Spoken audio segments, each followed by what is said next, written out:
இலங்கையில் தமிழர்கள் கொத்து கொத்தாய் குடும்பம் குடும்பமாய் படுகொலை செய்யப்பட்டு புதைக்கப்பட்டது.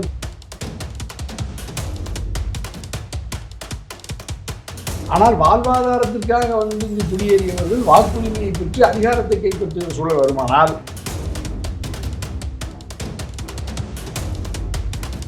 அமெரிக்காவை கண்டுபிடிச்சதே வெறும் சில நூறாண்டுகளுக்கு தான். பல்வேறு ராஜராஜ சோழனுடைய இந்த 1000 ஆண்டு கட்டடக்கலையாக இருக்கலாம், ராஜேந்திர சோழனுடைய கட்டடக்கலையாக இருக்கலாம், மதுரை ஆண்ட பாண்டி இடிஞ்சலினுடைய கதைகளோ,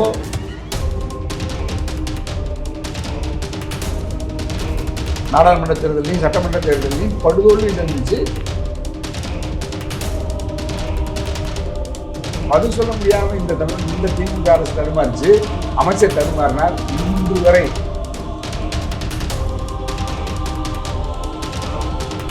நம்முடைய வீட்டுமணி நேயர்கள் வழியா 8 கோடி தமிழ்நாட்டு மக்களினுடைய கோரிக்கை வைக்கிறேன். 4 நாட்களில் 400 கோடி ரூபாய் வசூல்னு சொல்கிறான். ஒரு நாளைக்கு 100 கோடி ரூபாய் திரையரங்கத்தில் போய் கிடக்கிறான்.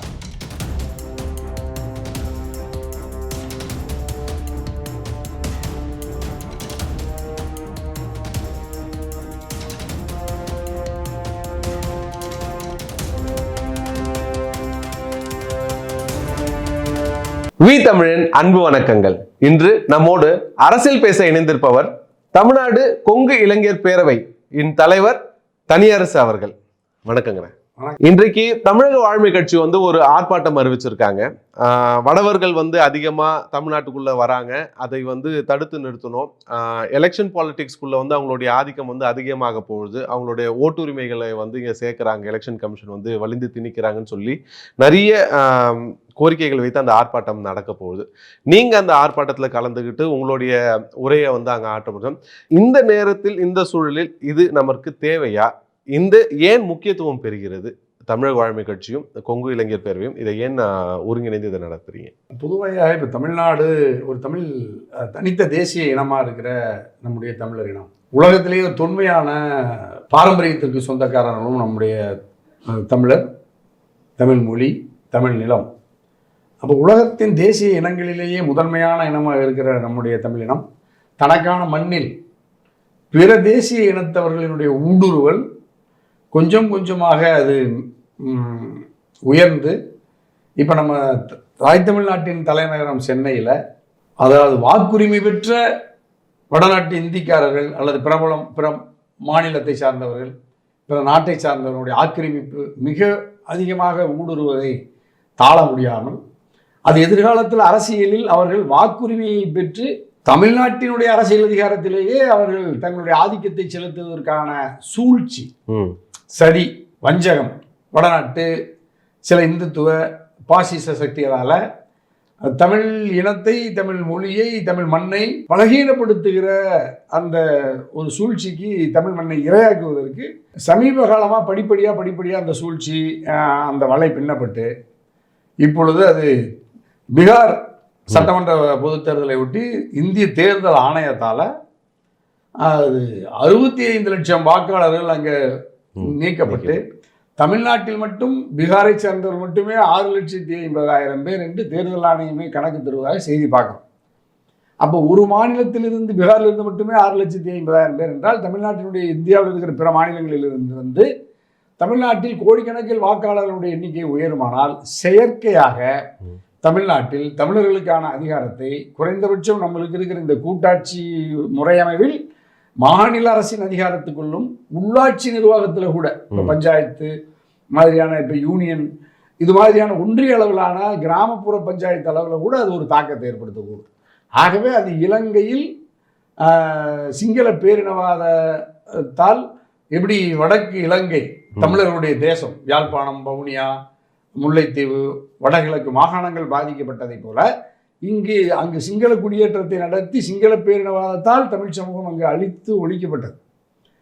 அதுபோல் இன்றைக்கு இந்தியாவினுடைய வடக்கு இந்தியை பேசுகிறவர்களால் தமிழ்நாட்டில் இருக்கிற தமிழர்களாகிய நம்முடைய நிலப்பரப்பு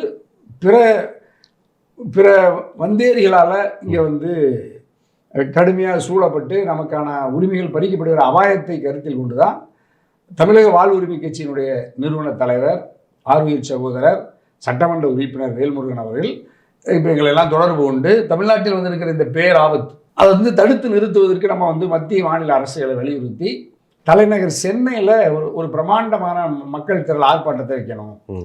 அதில் வந்து பிற மாநிலத்தவர்களை வாக்காளர்களாக இங்கு சேர்க்கக்கூடாது, பிற மாநிலத்தவர்களுடைய ஊடுருவலையும் கட்டுப்படுத்தணும், அதையெல்லாம் ஒழுங்குபடுத்துவதற்கான ஆய்வு கூட்டத்தை நடத்தணும். அது குறித்து தமிழ்நாடு சட்டமன்ற பேரவையில் தீர்மானம் இயற்றணும். இலங்கையில் ஈழத்தில் செம்மணி புதைகுழி ஏராளமான சான்றுகள் இப்போ ஆய்வுகள் எல்லாம் கிடைச்சிருக்கு. அது மூலமாக சர்வதேச சமுதாயம் இதுவரைக்கும் இலங்கையை தண்டிப்பதற்கான சூழலும் இதுவரைக்கும் இல்லை.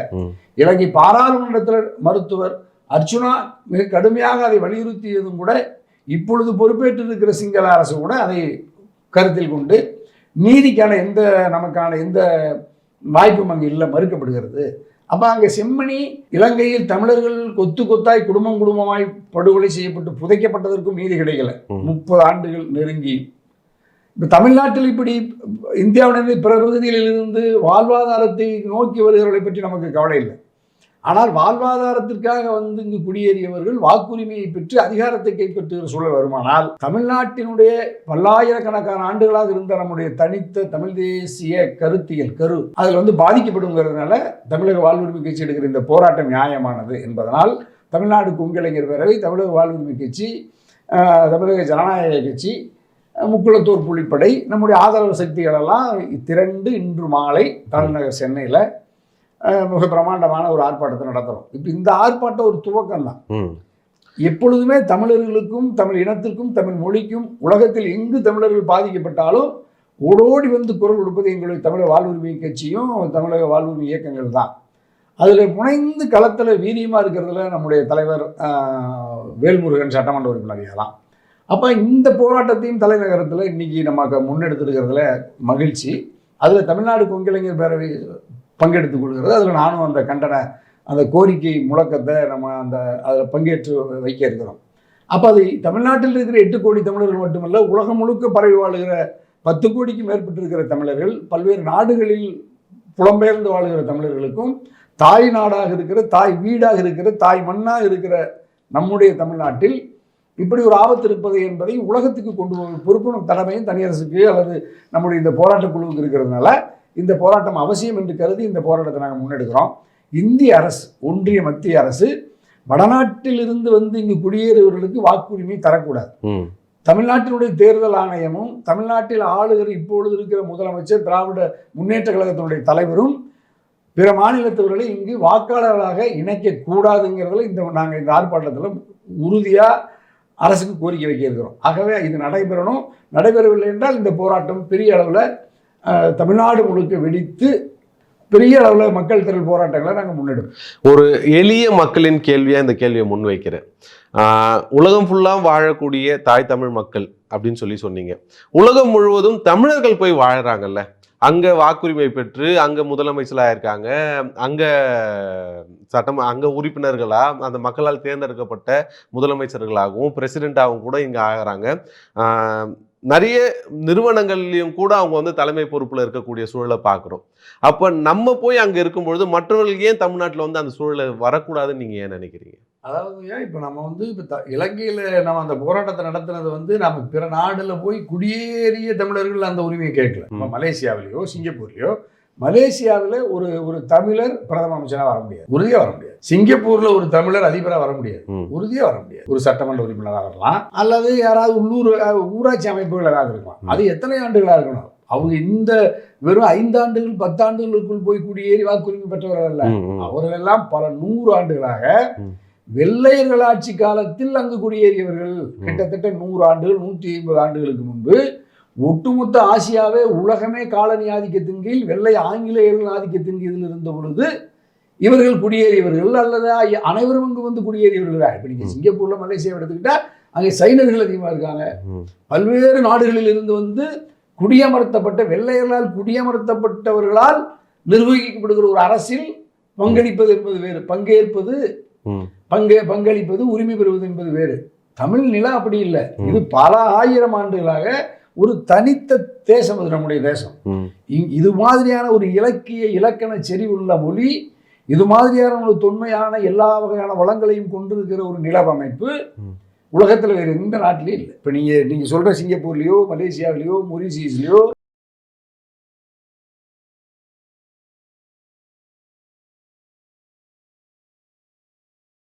அமெரிக்காவை கண்டுபிடிச்சதே வெறும் சில 100 ஆண்டுகளுக்கு முன்பு தான். அப்போ அமெரிக்காவில் போய் ஒரு இந்தியரோ ஒரு தமிழ்நாட்டுக்காரரோ அல்லது யார் வேணாலும் அங்கே ஆகலாம்னா அது ஏற்கனவே தரிசு நிலமாக கிடந்து ஒரு புறம்போக்கு நாடு. அதில் வந்து பல்வேறு உலக நாடுகளில் இருந்து போன குடியேறிகள் எல்லாம் ஒரு அரசாங்கத்தை உருவாக்குறாங்க. அதில் பங்கேற்பது என்பது வேறு. இது நம்முடைய சொந்த மண், இது நம்முடைய தாய் மண். அப்போ தாய் மண்னா அது தமிழ்நாட்டுக்கு தமிழர்களுக்கு இருப்பதை போல உலகத்தில் வேறு எந்த தேசிய இனக்குடிகளுக்கு இருக்க முடியவே முடியாது. அப்போ இது வந்து வரலாற்று செறிவுள்ள இதிகாச வாய்ப்புள்ள திருக்குறளை போல அம்பை பிராட்டியை போல பல்வேறு ராஜராஜ சோழனுடைய இந்த 1000 ஆண்டு கட்டடக்கலையாக இருக்கலாம், ராஜேந்திர சோழனுடைய கட்டடக்கலையாக இருக்கலாம், மதுரை ஆண்ட பாண்டி நெடுஞ்செழியனுடைய கதைகளோ அல்ல அந்த வரலாறுகளோ அதை ஒட்டி தழுவி வருகிற நீங்கள் பூம்புகார், கண்ணகி, கோவலன் அந்த இலக்கியங்களெல்லாம் நீங்கள் வேறு எந்த உலகத்தில் எந்த மொழியிலும் இல்லை. வெறும் இந்தி கூட வெறும் ஒரு 200-300 ஆண்டுகளுக்கு முன்பு தோற்றுவிக்கப்பட்ட மொழி தான் அது. அப்போ இந்தியாவில் ஒரு இந்திக்கு கூட ஒரு தனித்த தேசிய நிலம் கிடையாது. அதே மாதிரி சமஸ்கிருதத்துக்குன்னு ஒரு தனி நிலம் கிடையாது, ஒரு தாய் நாடு கிடையாது. இருக்கிற நூற்றுக்கணக்கான மொழிகளிலேயே வெறும் 6-7 மொழிகள் தான் இப்பொழுது பேசப்பட்டு எழுத்து வடிவில் இருக்கிற மொழிகள். அந்த மொழிகளில் முதன்மையான மொழி தமிழ் என்பதனால அதுவும் கூட நீங்கள் ஆசியாவில் ஹீப்ரு மொழியெல்லாம் கூட அது வெறும் அந்த மொழி கூட வழக்கொழிந்து போகிறத பார்க்குறோம். தமிழ் மட்டும்தான் எழுத்து வடிவில் இருக்குது, பேச்சு வடிவில் இருக்கு. அப்ப இதெல்லாம் செதைச்சிருவாங்கன்ற அச்சம் இருக்கா? வட இந்தியர்கள் வரதை பார்க்க இதெல்லாம் செதைச்சிருவாங்க, இந்த இலக்கியம் இவ்வளவு பாரம்பரியம் இருக்கு, இலக்கியம் இருக்கு, இலக்கணம் இருக்கு, எங்களுக்குன்னு ஒரு மிகப்பெரிய கொண்டாடக்கூடிய மன்னர்களும் பாரம்பரியங்களும் இருக்குன்றத இதை செதைச்சிருவாங்க வடவர்கள்னு அச்சம் கொள்ள வேண்டிய தேவை இருக்கா? தமிழர்கள் பேர் ஆபத்து தான், அச்சம் அல்ல, ஆபாயம் நெருங்கி வருகிறத நாங்கள் உணர்றோம். நீங்க மராட்டியம் ஒரு பெரிய தேசிய இனம் தான். அது நம்முடைய நமக்கு நெருக்கமாக இருக்கிற அண்டை மாநிலம் தான், அண்டை தேசம் தான். மராட்டியத்தில் சிவசேனா தோற்றுவிக்கப்பட்டு மண்ணின் மக்களுக்கு தான் வேலை வாய்ப்பு, மண்ணின் மக்களுக்கு தான் அரசியல் அதிகாரங்கிறத வச்சு தான் பால் தாக்கரே இயக்கத்தை கட்டினார் 50 ஆண்டுகளுக்கு முன்பு. இப்பொழுது அந்த சிவசேனாவே அங்கே அழித்தொழிக்கப்பட்டு வடநாட்டு இந்துத்துவ மதம் சார்ந்த பாரதிய ஜனதா கட்சி மராட்டிய தேசிய இனங்களையே ஒழித்துவிட்டு தனித்த பாரதிய ஜனதா கட்சியினுடைய இந்துத்துவ அரசு இன்று உருவாக்கப்பட்டு பட்னாவிஸ் முதலமைச்சராக இருக்கார். வெறும் ஒரு சில மாதங்களுக்கு முன்பு அந்த பொறுப்பேற்றுக் கொண்டார். அங்கே நீங்கள் அந்த தேசிய இனங்கிற மராட்டிய இனம் ஒழிக்கப்பட்டு மும்பையில் போனீங்கன்னா 90 விழுக்காடு பேர் ஹிந்தி தான் பேசுகிறாங்க. அப்போ மராட்டிய மண்ணிலேயே மராட்டியம் ஒழிக்கப்பட்டு விட்டது. எத்தனை ஆண்டுகளில்? வெறும் 30-40 ஆண்டுகள், சொற்ப காலங்களில். அப்போ அங்கே யாரெல்லாம் குடியேறிக்காங்க பார்த்தீங்கன்னா, அங்கே உத்தரப்பிரதேசம் தான், யூபி சார்ந்தவர்கள் பெருமளவு குவிஞ்சிருக்காங்க. மிகப்பெரிய நகரம் இது, மிகப்பெரிய தொழில் வர்த்தக நகரம், இந்தியாவிலேயே கேபிட்டல்னா மும்பை சொல்கிறோம். அந்த மும்பையில் அந்த தேசிய இனம் அங்கு அழித்து ஒழிக்கப்பட்டு அங்கு இந்தி அல்லது இந்தி சார்ந்த மரபு பழக்க வழக்கங்கள், இந்துத்துவ மரபு பழக்க வழக்கங்களும் பல்வேறு கலப்பு மொழிகளும் பழக்க வழக்கங்களும் அங்கு ஊடுருவி அந்த மண்ணின் மக்களுக்கான அரசியல் அதிகாரமே அங்கு அவர்கள் வெளியேற்றப்பட்டு விட்டு எங்கிருந்தோ வந்தேரிகள் அங்கு அதிகாரத்தை கைப்பற்றி இருக்கிறார்கள் என்பதுதான் நமக்கு கண்ணு முன்னாடி இருக்கிற சாட்சி. அது இப்போ நீங்கள் எதிர்காலத்தில் அது கர்நாடகாவுக்கு கேரளாவுக்குள்ள மட்டும் வராமல் இருக்கு. நான் பார்த்துட்டேன், மராட்டி வரைக்கும் வந்துருச்சு, ஒரிஷாவுக்குள்ள கூட வந்துருச்சு. ஒரிஷாவில் அந்த பூர்வகுடி மக்களாக இருக்கிற ஒரிஷாவினுடைய பிஜு ஜனதாதளம் அவருடைய மகன் நவீன் பட்நாயக் தோற்கடிக்கப்பட்டு அமித்ஷாவும் மோடியும் போய் அங்கே பிரச்சாரம் பண்றாங்க.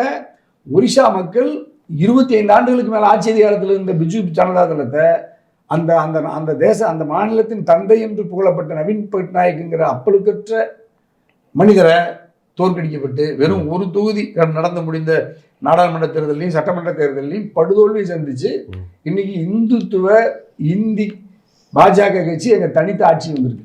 அப்படின்னா நீங்க பக்கத்துல ஒரிஷா வரைக்கும் வந்துட்டாங்க. இனி எஞ்சி இருக்கிறது தமிழ்நாடும் கர்நாடகாவும் கேரளா மட்டும்தான் இருக்கு. இதுல கர்நாடகாவும் கேரளாவும் அவங்க நம்மை சார்ந்தவர்கள் தான், நம்முடைய துணை மொழியை சார்ந்தவர்கள் தான். அங்கேயும் நீங்க நம்ம எல்லாருக்கும் தெரியும், பாஜக அங்க கூட தனித்து ஆட்சியை கிட்டத்தட்ட கைப்பற்றிட்டாங்க. ஆனா அங்கேயும் அந்த படையெடுப்பு இருக்க தானே செய்யுது. ஆனா அவங்க இன்னும் விழிக்கலையா, இல்ல நம்ம தான் முன்கூட்டியே இதுக்கு அறிவிக்கிறோமா? இதை சரியா சொன்னீங்க. கர்நாடகா நம்மை விட இன உணர்வுல மொழி உணர்வுல உறுதியா இருக்காங்க. பார்த்துட்டேன். அங்கே இன்னும் 5ஆம் வகுப்பு வரைக்கும் கன்னடம் தான் தாய்மொழிங்கிறதுல கூட உறுதியாக இருக்காங்க. தமிழ்நாட்டை விட கர்நாடகா தேசிய கட்சிகள் ஆளுகிற இடத்துல கூட மொழி உணர்வு இருக்கு, இன உணர்வு இருக்கு. கமல் ஒரு வார்த்தையை சொல்றார், தமிழிலிருந்து பிறந்தது கன்னடம் சொன்னா கூட அந்த படத்தையே அவர் அப்படி சொன்ன ஒரு நபருடைய அவர் நடித்த திரைப்படத்தையே ஓட்ட முடியல. உச்சநீதிமன்றமே சொன்னாலும் கூட அங்கே அந்த படம் திரையிடப்பட முடியல.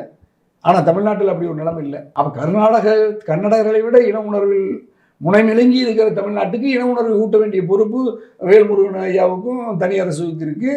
அதுக்காக தான் இந்த ஆர்ப்பாட்டத்தை வைக்க பெரிய கட்சிகள் திமுக அதிமுக இதுக்கு தேவை இல்லையா? இப்போ நம்ம அளவுக்கு அவர்களுக்கு வாய்ப்பு இல்லை. நம்ம அளவுக்கு அவங்க இனம் பற்றோ மொழி பற்றோ இந்த நிலப்பற்றோ இருக்க வாய்ப்பு இல்லை. இயல்பாக இல்லை.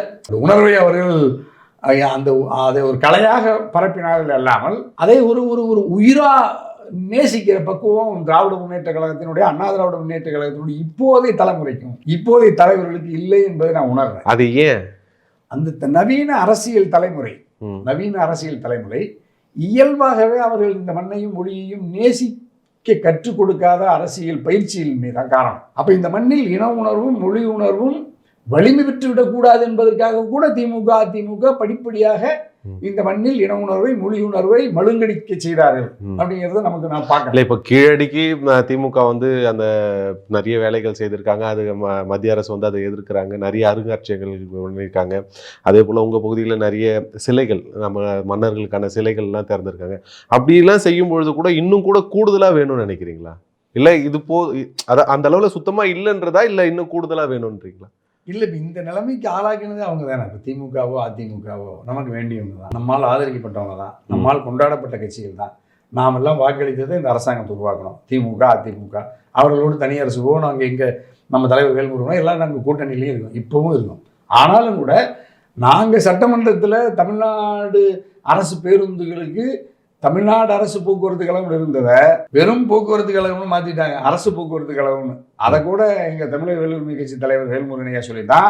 அப்போ கூட பதில் சொல்ல முடியாமல் இந்த திமுக அரசு தடுமாறிச்சு, அமைச்சர் தடுமாறினார். இன்று வரை அவர் பேசி ஒரு 3-4 மாதங்கள் இருக்கும். இன்னைக்கு வரைக்கும் அது தமிழ்நாடு அரசு போக்குவரத்து கழகம்னு இன்னைக்கு வரைக்கும் பேருந்துகள் அந்த பெயர் பொறிக்கப்படலை. அப்படின்னா அப்போ எப்படி நீங்கள் இப்போ கீழடிக்கு தமிழ்நாடுங்கிற முத்திரை வேணும்னா நீங்கள் ஒரு நாளைக்கு கோடிக்கணக்கான மக்கள் பயணிக்கிற கோடிக்கணக்கான மக்கள் பார்க்குற ஒரு பேருந்துக்கு தமிழ்நாடுங்கிற இருந்த பெயரையே எடுக்கிறாங்கன்னா அது யாருடைய சூழ்ச்சி? எங்கிருந்து வந்து அதோட அமைச்சர் சிவசங்கர் தானே, அவருக்கு தமிழ் பற்று உண்டு இல்லை? அவரும் தமிழ்நாடு பச்சை தமிழ் எனக்கு ரொம்ப நெருங்கிய நண்பர், என்னோட சட்டமன்ற உறுப்பினராக 10 ஆண்டுகள் இருந்தவர், மிகச்சிறந்த உணர்வாளர். தலைவர்கள் தானே, அதிகாரிகளும் அதனுடைய தலைவராக இருக்கிற தளபதி ஸ்டாலின் இந்த உத்தரவு நான் இப்போ கூட நம்முடைய வீத்தமிழ் நேயர்கள் வழியாக 8 கோடி தமிழ்நாட்டு மக்களினுடைய கோரிக்கையை வைக்கிறேன். அரசு பேருந்துகளில் தமிழ்நாட்டினுடைய அரசு பேருந்துகளுக்கு தமிழ்நாடு அரசு போக்குவரத்து கழகம் என்று பெயர் சூட்டுங்க. ஏற்கனவே இருந்த பெயரை மீண்டும் எழுதுறதுல உங்களுக்கு என்ன சிரமம்? அப்ப யார் அதுக்கு ஊடுருவி அந்த பெயரை தவிர்க்க சொன்னது யாரு? அப்ப தமிழ்நாடுன்னு சொன்னா யாருக்கு? அப்ப தமிழ்நாடுங்கிற இந்த அரசுக்கு தமிழ்நாடு அரசினுடைய முதலமைச்சர் தான் நம்முடைய தளபதி. அப்ப தமிழ்நாடு அரசுன்னு போக்குவரத்து கழகத்துக்கு பெயர் இல்லைன்னா அப்போ இவர்கள் எப்படி இவங்க எப்படி கீழடியிலையோ அல்லது இன்னும் பிற தமிழ்நாட்டினுடைய இனத்தினுடைய மொழியினுடைய உரிமை? அதுக்கு தான் இப்போ நாங்கள் இன்னைக்கு நானும் வேல்முருகனும் தமிழக வாழ்வுரிமை கட்சியும் தமிழ்நாடு கொங்கிளைஞர் பேரவையும் இன்னைக்கு ஆர்ப்பாட்டம் ஏன் செய்யறோம்? மாநில அரசை மத்திய அரசை நாங்கள் வலியுறுத்தி, ஆனால் எதிராக இல்லை. இதில் ரொம்ப கவனமா இப்போ காங்கிரஸோ பாரதிய ஜனதா கட்சியோ தேசிய கட்சிகள் இதுக்கு எதிராக இருப்பாங்க. தமிழருடைய பண்பாட்டை, தமிழருடைய ஒற்றுமையை, தமிழ் மொழியினுடைய சிறப்பை அது படிப்படியாக பலகீனப்படுத்துவதற்கு அது ஊடுருவி சரி செய்கிறத பார்க்குறோம் நாங்கள். ஆனால் திராவிட முன்னேற்ற கழகம், அண்ணா திராவிட முன்னேற்ற கழகம் அதற்கு அவர்கள் இரையாவார்கள். சில பதவிக்காக, பல ஆதாயங்களுக்காக, அல்லது நமக்குள்ள இருக்கிற இங்கே ஒற்றுமை நீங்கி பரஸ்பரம் நாம் அவர்களை சார்ந்து ஒருவரை ஒருவர் வீழ்த்துவதற்கு நாம் வடநாட்டுக்காரரோடு கைகோர்த்து கொண்டு இந்த முயற்சியில் ஈடுபடுகிற பொழுது சில சமரசங்களை திமுக அதிமுக செய்து, அது எடப்பாடி செஞ்சாரு, அம்மா செஞ்சாங்க, புரட்சி தலைவர் செஞ்சிருப்பாரு, கலைஞர் செஞ்சிருப்பாரு, இப்போ தளபதி கூட செய்யலாம். இவைகளெல்லாம் அவ்வப்பொழுது தடுத்து நிறுத்துறதுக்கு நாங்கள் தேவைப்படுறோம். நாங்கள் முழுக்க இந்த இனத்தையும் மொழியையும் மண்ணையும் நேசிக்கக்கூடிய இந்த மண்ணின் பூர்வகுடி பிள்ளைகள் நாங்கள். அப்போ நாங்கள் டெல்லியில் தமிழ்நாடு அரசு இல்லம்னு இருந்துச்சு. தமிழ்நாடு அரசு இல்லம்னு இருந்ததை முந்தைய எடப்பாடியுடைய ஆட்சி, அதிமுக ஆட்சி காலத்தில் வெறும் வைகை இல்லம், பொதிகை இல்லம்னு மாற்றினாங்க, தமிழ்நாடு எடுத்தாங்க. அப்போ உடனடியாக நானும் அப்போ மனிதநேய ஜனநாயக கட்சி தலைவர் தமிழ் அன்சாரியும் ஒரு அறிக்கை தான் இருந்தோம். அடுத்த ஒரு சில மணி நேரங்களில் அது பெயர் மாற்றப்பட்டு இப்போ தமிழ்நாடு அரசு பொதிகையில் வைகலன்னு வச்சுருக்காங்க. அப்போ எங்கெல்லாம் நீங்கள் அந்த தமிழ்நாட்டை எடுக்கிறதுக்கு பாஜக சரி செய்கிறதுங்கிறத நம்ம கவனத்தில் பார்க்குறோம். அப்போ இதையெல்லாம் நாங்கள் ஊடுருவி வேலை பார்த்து தான் இப்போ ஜல்லிக்கட்டு எப்படி நாங்கள் மீட்டெடுத்தோம். இப்போ நாங்கள் போராடலைன்னா அதிமுக அரசோ திமுக அரசோ போராடி எல்லாம் அது மீட்கப்படலை. மக்களை திரட்டி நம்மை போன்ற இன உணர்வாளர்கள், மொழி உணர்வாளர்கள், அதிகாரம் நமக்கு இல்லாவிட்டாலும் கூட போராட்டத்துக்கு நம்முடைய சக்திக்கு மீறி போராடி தான் மீட்டோம். அப்படிதான் காவிரி உரிமைக்காக நாங்கள்லாம் போராடணும். தமிழக வாழ்வுரிமை கட்சியோ நாங்களோ IPL கிரிக்கெட் போராட்டத்தை கடுமையாக எடுத்து போராடினோம். பல்வேறு மண்ணுக்காகவும் மொழிக்காகவும் போராடி உரிமைகளை நாங்கள் பாதுகாத்து கொண்டு வருகிறோம். அதனுடைய நீட்சி தான் இப்பொழுது பீகாரை சேர்ந்த 6,50,000 வாக்காளர்கள் தமிழ்நாட்டுக்குள் இணைக்கப்படுவார்கள் என்றால் அங்கு நீக்கப்பட்டால் இங்கு இணைக்கப்படுவாங்க. இல்ல, நான் எனக்கு இங்க இன்னொரு கேள்வி கேட்கிறேன். நீங்க நம்ம அரசை ஒட்டி நம்ம பேசிட்டே இருக்கோம். அரசு, தமிழ்நாடு அரசு, அது அதிமுக இருக்கட்டும் திமுக இருக்கட்டும் சொல்லி 6,500 லட்சம் பீகாரிகள் இங்க வராங்க அப்படின்னா அவர்களால் இங்கே வேலை கொடுக்குறவங்க பெரும்பாலானவர் தமிழர் முதலாளிகளாக தானே இருக்கிறாங்க. அப்போ நான் குறிப்பாக கேட்கணுன்னா இந்த கோயம்புத்தூர், திருப்பூர், நீங்கள் இருக்கக்கூடிய பகுதிகளில் தானே அதிகமான வட மாநிலத்தவர் இருக்காங்க. அந்த குற்ற செயல்கள் அதிகமாக நடக்கிறது கூட அங்கே தான் நடக்குது. அப்போ அவங்கள வேலையை அமர்த்துறது கூட தமிழ்நாட்டின் முதலாளிகளாக தானே இருக்காங்க. அவங்க வரதுக்கான வாய்ப்பை ஏற்படுத்தி கொடுக்குறவங்க. இந்த சிக்கலை எப்படி கையாளணும்னு நினைக்கிறீங்க? அரசுக்கு நீங்கள் இது வழியாக என்ன சொல்லணும்னு நினைக்கிறீங்க? இதை எப்படி கையாளலான்னு? இங்கே வெறும் தொழிலாளர்கள் பிழைப்பு தேடி மட்டுமல்ல, பெரும் முதலாளிகள் இங்கு ஊடுருவி மேற்கு மண்டலத்தில் இருக்கிற பெரும் நிறுவனங்கள் எல்லாம் வடநாட்டினுடைய குஜராத்திகள், யூபி, உத்தரப்பிரதேசக்காரர்கள், ஹரியானாக்காரர்கள், பஞ்சாப்காரர்கள், டெல்லிக்காரெல்லாம் இருக்காங்க. அப்படியெல்லாம் நீங்க அங்க ஒரு வேட்டைக்காடா கிடக்கு. ஆனா நம்ம தானே செய்துட்டு இருந்தோம். அவங்க நுழையிறது விட்டது நம்ம தானான்ற கேள்விதான் நான் கேட்கிறேன். அவங்க அப்படி தொழில், அதான் ஒரே தேசம், ஒரே மொழி, ஒரே கலாச்சாரம், ஒரே ரேஷன், ஒரே நாடு, ஒரே தேர்தல்ங்கிற அளவுக்கு பாஜக தான் இது இவ்வளவு வேகமா ஊடுருவியது 2014க்கு பிறகு. இந்த 10 ஆண்டுகளில் தான் இவ்வளவு திட்டமிட்டு வேகமாக இந்த பாஜக திட்டமிட்டு ஊடுருவ செய்யுது அப்படி முதலாளிகளை. அதே மாதிரி இப்போ நீங்கள் ஒரு பானிபூரி விற்கிறாரு பேருந்து நிலையத்தில். நான் பார்க்குறேன், நேற்று திருப்பூரில் நான் இந்த போராட்டத்துக்கு வருவதற்கு பேருந்து நிலையத்துக்கு அருகாமையில் பார்க்குறேன். 10 பேர் சிறு வணிகர்கள், சின்ன சின்ன காய்கறி விற்கிறவங்க, சின்ன ஏதாவது பொம்மை விற்கிறவங்கள 10 பேர்ல 3 பேர் தமிழர், 7 பேர் வேற மாநிலத்துக்காரர்கள். அப்ப நீங்க முதலாளிகளும் தொழிலாளர்களாக மட்டும் இல்ல, வெறும் கரும்பு சாறு புழிஞ்சு விற்கிறவங்க, திராட்சை இது சாத்துக்குடியிலிருந்து பழச்சாறு எடுத்து விற்கிறவங்க, 99 விழுக்காடு சிறு தொழில் முனைவோர்களும் பீகாரிக்காரங்களா இருக்காங்க, யூபிக்காரங்களா இருக்காங்க, அசாம்காரங்களா இருக்காங்க. அப்ப நீங்க முதலாளிகள் மட்டும் இல்லைங்க, எல்லா அங்கங்கனாதபடி கட்டட பணியிலிருந்து விவசாய பணியிலிருந்து அது எல்லா வகையிலையும் அவங்க கட்டுமான பணிகளில் மட்டுமல்லாமல் அரசினுடைய கட்டுமான துறைகளில் கான்ட்ராக்ட் முழுசாக அவங்களே வந்தாங்க. அப்போ பெரிய ஜவுளி நிறுவனங்கள்லாம் நீங்கள் நம்ம சொல்கிறீங்களா, நம்ம தமிழ்நாட்டு முதலாளிகள்னு, தமிழ்நாடு ஏற்கனவே பக்கத்து மாநிலத்தினுடைய முதலாளிகள் கன்னடா, கேரளாக்காரங்க, மராட்டிகள் இருந்தாங்க. இப்போ பெரும் ஜவுளி முதலாளிகளும் இப்போ நீ சென்னையிலேயே 90 விழுக்காடு பேர் எனக்கு தெரியும் ஜவுளி முதலாளி. பேன்சி கடை 100 முதலாளி இருந்தாங்கன்னா 85 பேர் 90 பேர் வடநாட்டு முதலாளி. இல்லை, அதுக்கு வழி இல்லாமல் போயிடுச்சா? தமிழ்நாடு அவங்களோட போட்டியிட நமக்கு திறன் இல்லாமல் போச்சா? அதுதான் கேள்வியே இங்கே. அதான் நீங்கள் நம்ம என்னுடைய ரொம்ப நெருங்கின பாசத்துக்குரிய சகோதரர் ஆர்ஆர் பிரியாணி தமிழ்ச்செல்வன் சொல்லுவார், நான் இவ்வளவோ நம்ம ஆட்களுக்கு நான் பயிற்சி கொடுத்தேன், யாருமே இல்லை. ஆனால் வடநாட்டுக்காரங்க நைட்டும் இரவு பகலாக இங்கே வேலை செய்கிறாங்க.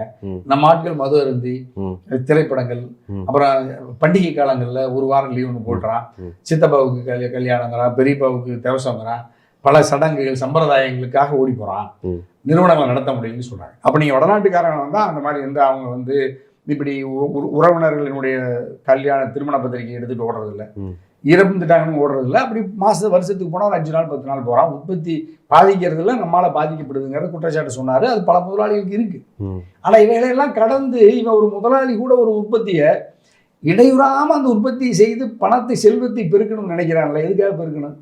வடநாட்டு முதலாளிகளை வைத்து, வடநாட்டு தொழிலாளர்களை வைத்து செல்வத்தை பெருக்கி இந்த மண்ணை இழந்து, இந்த நீரை மாசுபடுத்தி, மண்ணை மாசுபடுத்தி, நம்முடைய மொழியை மாசுபடுத்தி, நம்முடைய பண்பாடு கலாச்சாரங்களை மாசுபடுத்தி, இவன் மொத்தத்தையும் வித்து பணமாக்குற பொழுது தன்னுடைய பண்பாட்டையும் தன்னுடைய மொழியையும் இந்த நிலத்தையும் வித்து பணமாக்குறான். அதுதானே வளர்ச்சின்னு சொல்றாங்க. இதுதான் வளர்ச்சி கூடாது, இந்த வளர்ச்சி தேவையில்லைங்கிறாங்க.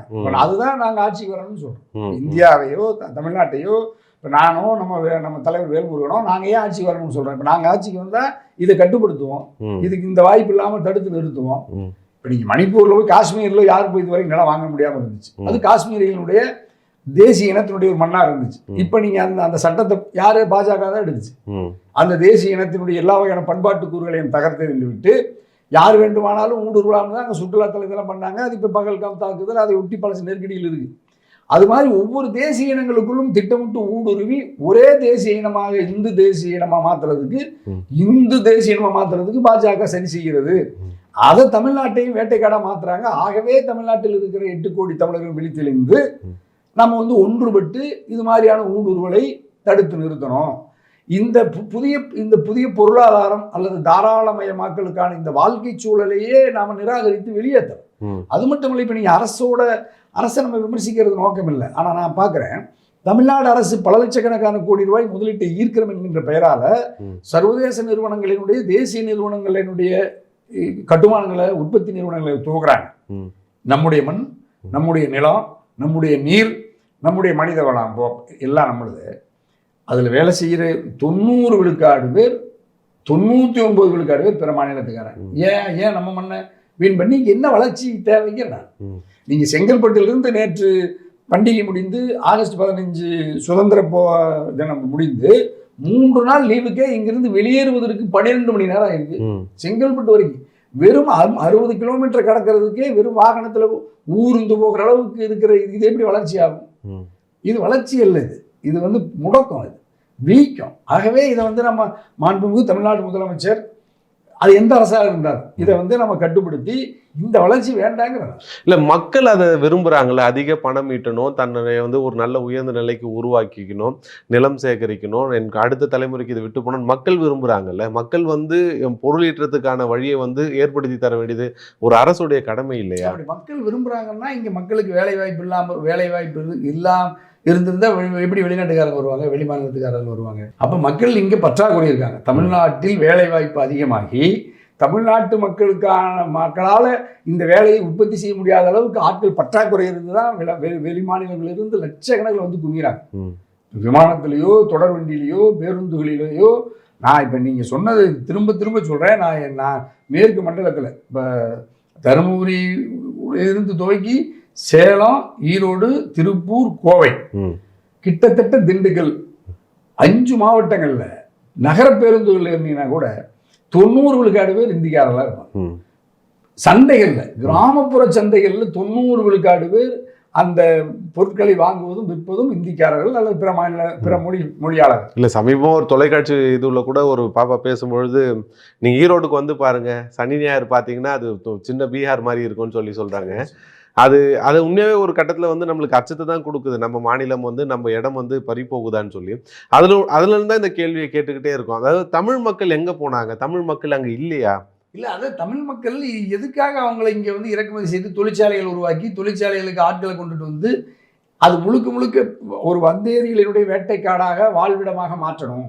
அது பிழையானது, தவறானது. ஏன்னா நீங்கள் ஒரு மண்ணில் ஒரு எல்லைக்கு மீறி இப்போ நீங்கள் ஐரோப்பாவில், அமெரிக்காவில் விசாவை கட்டுப்படுத்துறாங்க. ஒரு எல்லைக்கு மேலே ஒரு 5 லட்சம் பேர் 10 லட்சம் பேர் கிரீன் கார்டு கொடுத்தா ஒரு 5 வருஷம் 10 வருஷம் நிறுத்திடுவாங்க. அப்போ அல்லது இப்போ ஏன் இப்போ நீங்கள் விசா இல்லாமல் தங்கி இருந்தவங்களெல்லாம் சங்கிலி போட்டு இந்தியாவில் இருந்து கொண்டு இறக்குமதி பண்ணாங்க, வெளியேற்றினார்ல ட்ரம்ப். ஏன் அவ்வளவு பெரிய அமெரிக்காவிலேயே ஒரு நாட்டுக்கு கணிசமான ஆயிரக்கணக்கான பேர் வருவதில் கூட கட்டுப்படுத்தி கண்காணித்து வெளியேற்றுகிற அமெரிக்காவே கூட, அது ஒரு பெரிய தனித்த தேசிய இனம் இல்லாத அமெரிக்காவுக்கு அந்த அக்கறை இருக்கிற பொழுது தமிழ்நாட்டுக்கு அவ்வளோ இன்னும் கூடுதல் அக்கறை இருக்குங்கிறதுனால நம்ம கொஞ்சம் எச்சரிக்கையாக இருக்கணும். அதில் நீ மேற்கு மண்டலத்தில் இப்பொழுது கூட நான் அறிந்த வகையில் இப்போ நீ வானதி சீனிவாசன் பாஜக ஒரு எம்எல்ஏ நின்னாங்க கோயம்புத்தூரில் பிரச்சாரத்துக்கு. அவன் வாக்களிக்கிறதுக்கு மட்டும் இல்லை, பாரதிய ஜனதா கட்சியினுடைய வேட்பாளர் வானதி சீனிவாசனை, பாரதிய ஜனதா கட்சி ஒரு இந்தி கட்சி, வடநாட்டு கட்சி, அந்த கட்சியினுடைய வேட்பாளர் வானதி சீனிவாசன் நம்மால் அப்படின்னு சொல்லிட்டு வந்தது யாரு? 90 விழுக்காடு பேர் வாக்களிக்கிறதுக்கு மட்டும் இல்லாமல் வாக்கு சேகரிக்கிறதுக்கு இந்திக்காரர்கள் குடும்பமாக பெண்கள் வர்றாங்க. தமிழ்நாட்டில் தமிழர்களை தேர்ந்தெடுப்பதற்கு தனி அரசோ எங்க வேல்முருகனால தமிழச்சியே வரமாட்டாங்க. வந்தாலும் 100 ரூபா 200 ரூபா கூலி கேட்குற காலம், ஒரு இழிவான காலம் இருக்கு. அப்படி ஒரு கலாச்சாரத்தை ஏற்கனவே இருக்கிறவங்க உருவாக்கி வச்சிருக்காங்க. அதை நம்ம மாற்ற முயற்சிக்கிறோம். ஆனால் நீங்கள் வடநாட்டு இந்திக்காரர்கள் நம்முடைய கட்சியின் வேட்பாளர் வானதிக்கு ஓட்டு கேட்டு இந்தியில பிரச்சாரம் பண்ணிக்கிட்டு தமிழ்நாட்டின் தெருக்களில் வாக்கு கேட்குறாங்க. அந்த வேட்பாளர் ஜெயிக்கிறார். இந்திக்காரர்களால் வாக்களித்து இந்திக்காரால் வாக்கு சேகரிக்கப்பட்டு இந்தி கட்சியினுடைய பாஜகவின் வேட்பாளர் வானதி சீனிவாசன் கோவையில் தென்னிந்தியாவின் மான்செஸ்டர் தொழில் நகரம் ஐயா சொன்னீங்கல்ல, அந்த மான்செஸ்டரில் நான் சொன்ன 90 விழுக்காடு பேன்சி கடை, ஒப்பனக்கார வீதி, மிகப்பெரிய ராஜ வீதி, கோயம்புத்தூருடைய ஹார்ட் 99 விழுக்காடு பேர் இந்திக்காரன் முதலாளிகளே. தமிழ்நாடு வளருது, கோவை வளர்கிறதுனா அது நமக்கு பெரிய ஆபத்தில் சூழ்ந்திருக்கிறோம்னு இப்போ ஒரு நாம வளரல. நம்ம ஆட்கள் பெரும்பாலும் திரைப்படங்கள்ல நேற்று ரஜினி படம் ஓடி இருக்கு, 4 நாட்களில் 400 கோடி ரூபாய் வசூல்னு சொல்றான். ஒரு நாளைக்கு 100 கோடி ரூபாய் திரையரங்கத்துல போய் கிடக்கிறான். இதுக்கு அந்த அந்த அந்த அந்த ரஜினி அந்த நடிகர் தமிழ்நாட்டை சார்ந்தவர் அல்ல. இந்த தமிழ்நாட்டு மக்களுக்கு எப்படிப்பட்ட ஒரு உணர்வு இருக்குன்னு பாருங்க. அறவே அரசியல் விழிப்புணர்வு இல்லாத மூடர்களாய், கோழைகளாய், பேடிகளாய் தமிழ்நாட்டு மக்கள் 1000 ஆண்டுகளாக அடிமைப்பட்டு கிடந்த இந்த சமூகம் இடைப்பட்ட காலத்தில் விழித்திருந்த பொழுதும் கூட இன்னமும் நாம் முழுமையாக விழிப்புணர்வு வரவில்லை என்பதற்கு சான்று திரையரங்கம். அப்புறம் மதுபான கடை. அப்ப இந்த மதுபான கடைகள்லையும் திரையரங்குகள்லையும் ஆலயங்களிலும் ஒட்டுமொத்த தமிழ்நாடும் முடங்கி கிடக்கு. இப்ப நீங்க வேலைக்கு ஏன் வர்றதில்லை நம்ம ஆட்கள்னு சொன்னா, 48 நாளைக்கு மண்டல பூஜைன்னு ஒரு கோயில்ல வச்சுக்குவோம். அந்த கோயிலை உருவாக்குனது வேற மாநிலத்துக்காரன், அதாவது சாமி இருக்குதுன்னு சொன்னவன் வேற மொழிக்காரன். அந்த கோயிலை கட்டி கும்பாபிஷேகம் பண்றவன், அதாவது குடமுழுக்கு செய்யறவன் வேற மாநிலத்துக்காரன், வேற மொழிக்காரன், இந்த இனத்தை சாராதவன். அதுக்காக நீங்க 48 நாளைக்கு விரதம் இருக்கணும்னு சொல்லி நம்மள மாதிரி ஆதிவாசிகளை, காட்டுவாசிகளை, தமிழர்களை எல்லாம் மூடலாக்கி ஏதாவது ஒரு கங்கணம்னு சொல்லி ஏதாவது ஒன்று கட்டி ஊருக்கு போகக்கூடாதுன்னு சொல்லிட்டாங்கன்னா 48 நாளைக்கு இந்த நம்ம தமிழ்நாட்டில் இருக்கிற எல்லா தமிழ்நாட்டு மக்களும் அந்த கோயிலே முடங்கி கிடப்பான். அன்னதானத்தை சாப்பிட்டுட்டு இறைவனை வழிபட்டு கொண்டே கிடக்கணுங்க. திருப்பதிக்கு போகணும்னு சொல்லிடுவான். நேற்று 48 மணி நேரம் வரிசையில் நின்று 48 மணி நேரம் வரிசையில் நின்று திருப்பதி வெங்கடாஜலபதி தரிசிக்கிறதுக்காக இங்கிருந்து மக்கள் அலையலையாக போகிறான். ஐயப்பன் கோயிலில் அலையலையாக கிடக்கிறான். எல்லா ஆலயங்கள்லையும் நிற்க இடம் இல்லாமல் கிடக்கிறான். அப்போ ஆலயங்களில் முடங்கி கிடக்கிறான், மதுபான கடைகளில் கூட்டமாக கிடக்கிறான், திரையரங்குகளில் கிடக்கிறான். இது எங்கே இப்போ நீங்கள் இங்கே உற்பத்தி எங்கே இருக்கும்? இப்போ இருக்கிற இப்போ நான் இந்த இந்திக்காரன் எங்கால ஆலயத்தில் கிடக்கிறானா? இல்லை. திரையரங்கில் இருக்கிறானா? இல்லை. மதுபான கடையில் கிடக்கிறானா? கொஞ்சம் பேர் தான் இருக்கிறான். அப்போ அவன் முழுக்க அவன் அது தகுதியானவனாக இருக்கிறான். தமிழ்நாட்டுக்காரன் வேறு மாநிலத்திலிருந்து உழைத்து தர்ற இந்த பணம் இருக்குல்ல, இந்த பணத்தை எடுத்துக்கொண்டு இவன் நம்ம வளர்ந்துட்டோம் சொல்லிட்டு இறைவன் தான் நம்மளுக்கு இந்த சுகத்தை கொடுத்தான்னு சொல்லிட்டு போறான். அதுதான் இது மிகப்பெரிய ஒரு அறிவியல் சூழ்ச்சி. நம்ம அறிவியல் ரீதியாக இதை சிந்தித்து நம்மை ஒழுங்குபடுத்தி கொள்ளலைன்னா இந்த ஆபத்திலிருந்து தனியரசும் வேல்முருகனும் எவ்வளவு உயிரை தந்து போராடினாலும் கூட இந்த மக்களை மீட்க முடியுமான்னு அச்சமா இருக்கு. ஆகவே வீத்தமிழ் நேயர்கள் நம்ம ஒவ்வொருவரும் இந்த மாதிரி இப்படி வடநாட்டு இந்திக்காரர்களுக்கு அல்லது பிற மொழியாளர்களுக்கு நம்மை மண்ணை சாராதவர்களுக்கு வாக்குரிமை தருவதை முதல்ல தடுத்து நிறுத்துறதுக்கு நம்ம அலையலையாக அணியமாகும். அதே மாதிரி எந்த வகையான இந்த பண்பாட்டு ஊடுருவலாக இருந்தாலும், அரசியல் ஊடுருவலாக இருந்தாலும் நிராகரிக்கும். அதே மாதிரி கலைத்துறை, திரைத்துறையில் கூட இப்போ பாரதி ராஜா பட்டு போனார், இன்னொரு தமிழனை பார்க்க முடியாது. அப்படியே 1-2 வந்தாலும் நம்மளுக்குள்ளேயே சாதி சண்டை, நமக்குள்ளேயே ஒவ்வொரு இயக்குனரும் ஒவ்வொரு சாதி. இப்போ தமிழனா ஒரு கருத்தை முதல்ல வெளிப்படுத்தின ஒரு கொஞ்ச காலம் இருந்துச்சு. அது பாரதி ராஜா இருந்தாங்க, இளையராஜா இருந்தாங்க. நம்ம அப்போ சாதியா பார்க்கல. நான் வளர்ந்த இந்த சமூகம் திரைத்துறையில இவங்களெல்லாம் இப்போ சாதியா பகுத்து திரையிலேயே எடுக்கிற படத்துல சாதியை காட்டுற போக்கு இருக்கு. அப்ப இங்க தமிழ் சமூகத்தை சாதியாவும் பிரிச்சு வச்சிருக்கிறான், மதமா பிரிச்சு வச்சிருக்கிறான். கிறிஸ்தவம், இஸ்லாம், இந்துன்னு. அப்ப தமிழர்களை இப்படி மதமாவும் சாதியாவும் பிரிச்சு வச்சுட்டு இன்னவர வந்தேரிகள் சாதி பார்க்காம இங்க ஊடுருவான், மதம் பார்க்காம இங்க ஊடுருவான். இங்க எல்லா வகையான வளங்களையும் சுரண்டான். பூர்வீக குடிகள் எங்க போனான்னு கேட்டீங்கல்ல, சாராய கடை, ஆலயங்கள்ல, மதுபான கடைகள்ல, அப்புறம் மருத்துவமனைகள், நோய்வாய்ப்பட்டு கிடக்கு. இப்ப நான் இங்கெல்லாம் நான் சொன்ன எல்லா உற்பத்தி கூடங்கள்லையும் 90 விழுக்காடு 95 விழுக்காடு வட மாநிலத்துக்காரர் இருக்கிறான். நான் அப்படியே நீங்க சொன்ன அந்த மேற்கு மண்டலத்தில் இருக்கிற மிக முக்கியமான மருத்துவமனைகளுக்கு போறேன். அது கோவை மெடிக்கல் இருக்கலாம், ராயல் கேர் இருக்கு, கேஜி இருக்கு, குப்சாமி நாயுடு இருக்கு, ராயல், இப்போ பெரிய பெரிய நிறுவனங்கள்லாம் நான் பெரிய மருத்துவமனைகளுக்கு போறேன். 99 விழுக்காடு பேர் இந்த மண்ணின் பூர்வகுடி மக்கள் மருத்துவமனையில நோயாளியா கிடக்கிறான். ஆக்சிஜனை காத்துல இருந்து இயற்கையை சுவாசிக்காம செயற்கை ஆக்சிஜன் உயிர் வாயு வழியா சுவாசிக்கிற போக்க பார்க்குறேன், அணுவா பார்க்குறேன், என்னுடைய உற்றார் உறவினர்களையே பார்க்குறேன். அப்ப இவன் மருத்துவமனைகள்ல 99 விழுக்காடு பேர் பூர்வகுடிகள் கிடக்கிறான். இப்ப பாருங்க, நேரம் மதுக்கடைக்கு போறான், திரையரங்குக்கு போறான், ஆலயங்களுக்கு போறான், மருத்துவமனைக்கு போறான், சுடுகாட்டுக்கு போறான். யாரு? தமிழர். அவர்களெல்லாம் அங்கிருந்து ரொம்ப நோய்வாய்ப்பட்டு வறுமையில் வந்தவங்கெல்லாம் இங்க சுகபோகமா வடநாட்டுக்காரங்களை பார்க்குறேன். அந்த முதலாளிகளை பார்க்குறேன். ரொம்ப எனக்கு தெரியும், நீங்களே வியந்து போவீங்க. என்னுடைய மண்ணில் சொந்த திருப்பூர் மாவட்டத்தில் நான் வசிக்கிற காங்கேயம் தாராபுரம் சுற்று வட்டாரங்களில் மிகப்பெரிய ரியல் எஸ்டேட் முதலாளி ஒருத்தர் இருக்கார். நூற்றுக்கணக்கான ஏக்கரா வாங்கி குமிக்கிறாரு. சத்தியமா சொல்றேன், தமிழ்நாட்டுக்காரர்கள் ஒரு சேட்டு, ஒரு வடநாட்டுக்காரர், அது புரோக்கரா இருக்கிறவன் 3-4 பேர் நம்ம எல்லாம் தமிழ்நாட்டுக்காரன். அவன் சொல்றான், சேட்டு யாரையும் நம்ப மாட்டார், என்னத்தான் நம்புவார். 100 ரூபாய்க்கு வாங்கினா 500 ரூபாய்க்கு நாங்க வித்து தரோம்னு சொல்றாரு. நிலத்தை வித்தவன் பூர்வகுடி தமிழன். இன்னும் சொல்ல போனா பச்சையா குங்கு வேலை. நிலத்தை வாங்கி கொடுத்தவனும் இந்த மாதிரி சின்ன சின்ன சமூகத்தை சார்ந்து அந்த பூர்வகுடி மக்கள். அந்த முதலாளி வாங்குறான் பாத்தீங்களா, அந்த முதலாளி அவன் நூற்றுக்கணக்கான ஆண்டுகள் அந்த நிலத்தை வச்சிருந்தவன் 1 லட்சம் ரூபாய்க்கு ஏக்கரா விற்கிறான். 1 லட்சம் ரூபாய்க்கு ஏக்கரா வாங்கின அந்த சேட்டு 10 வருஷத்துல 1 கோடி ரூபாய்க்கு அந்த நிலத்தை விற்கிறார். அந்த நிலத்தை வாங்குற உரிமையாளர் கூட அங்க கொங்கு வேளாளர் கிடையாது. நிலத்தை முழுக்க வாங்குறதும் அவங்க தான். அப்ப நிலம் விலைக்கே வாங்கப்படுகிறது. இன்னும் சொல்ல போனா திருப்பூர்ல என்னுடைய அலுவலகத்துக்கு மிக அருகில் இருக்கிற வீட்டு மனைகளை கூட ஒரு ஒரு எலக்ட்ரிக் கடை வைக்கிறார். அதாவது இப்படி இந்த மின்சாரம் கடை, ஹார்ட்வேர் கடை இருக்கு. இப்படி இரும்பு சாமான்லாம் 99 விழுக்காடு பேர் வெளி மாநிலத்துக்காரர்கள். அவர்கள் வெறும் கடையை சொந்தமா வாங்குறாங்க. முதல்ல கொஞ்சம் அச்சப்பட்டு வாங்க மாட்டாங்க. இப்ப உடனே வந்தோடனே எல்லாரும் சொந்த வீடு வச்சிருக்காங்க. தமிழ்நாட்டை சார்ந்த தமிழர்கள் வாடகைக்கு குடியிருக்கான். இவர்கள் வீடு கட்டி அவன் சொந்தமா வீடு இருக்குது, கடையை சொந்த இடம், வாடகை தமிழர்கள் இருக்கிறான். அதனால நம்ம இனிமேல் வருவானெல்லாம் இல்லை, ஏற்கனவே இருந்துட்டான். இதையெல்லாம் கட்டுப்படுத்துற போக்கு கடுமையாக. இப்ப சமீபத்தில் திண்டுக்கல்ல ஒரு இந்திக்காரர்களுக்கும் பூர்வகுடி தமிழ்நாட்டுக்காரர்களுக்கும் சின்ன மோதல்ல இந்திக்காரர் அடிச்சு கழுத்தறுத்து கொள்றான். இது இப்ப இனிமேல் இந்தி நீதிபதி வந்துருவாரு.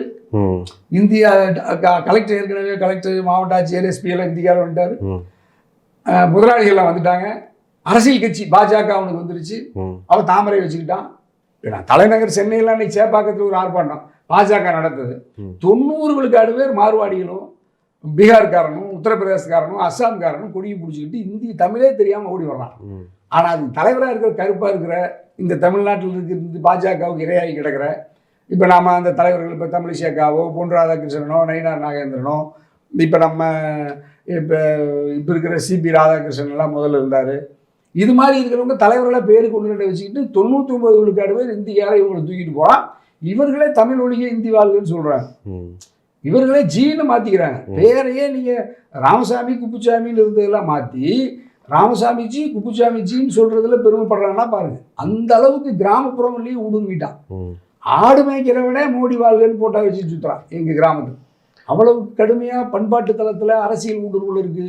சாமியாவது முதல்ல இங்க உள்ளூர் சாமி கும்பிட்டு இருந்தான். ஐயனார, கருப்பராயன, முனுசாமிய, மாரியாத்தால.